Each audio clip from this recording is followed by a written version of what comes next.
In this video, we'll do a deep dive into how to interpret the results within a path report. You can find path here on the left-hand nav under report, and the primary use case for path is understanding what events occur between a starting or an ending event. In a path, you can look forward and backwards depending on the orientation, but the main point to take away is path is going to tell you everything that occurred in between the first and second event. I've built a simple example here of users performing main landing and then eventually getting to purchase subscription. One important thing to know about path is that every user displayed on the path had to have performed both of these events, meaning you're essentially looking at the converted audience. If we scroll down, the primary visualization for path is going to be a sand key diagram. In a sand key, you're going to read from left to right, and assuming that users go from one step to the next, similar to a path or a journey. The volume of users passing through each step within each level of the path is representative of how many we're talking about. And the way that Kubit visualizes this is sorting the most popular paths to the top, and then the second most, third most, etc. Kubit will display up to 10 steps horizontally, and you can add them up here, and 25 unique steps vertically. If your data has high cardinality, you may not see all of the 25 steps displayed here, or you may see just the 25 and not additional activities or events that users could have performed. This is simply to say that users who performed those events are not significant enough to be put onto this visualization. The way you interpret a path report is first starting on main landing, which is our starting event, and seeing that we're talking about 169 users in this case. We can watch those users go into, in this instance, search content, then stream started again, etc. If I highlight a particular node, it's going to show me the left and the right-hand side, as well as highlighting the most common paths from users all the way to the very end.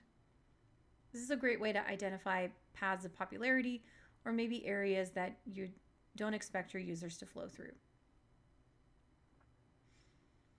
Let's talk about the numbers we see on here, because there's quite a few of them, and they're all very relevant to understanding exactly what you want to learn or gain from this report. The first number we'll talk about is this percentage that you'll see listed at the top of each of these nodes. This percentage means 61.54% of users from the previous step performed search content.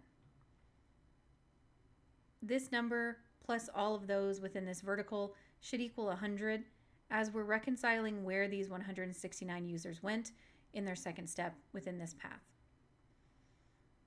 We also see a number here in parentheses.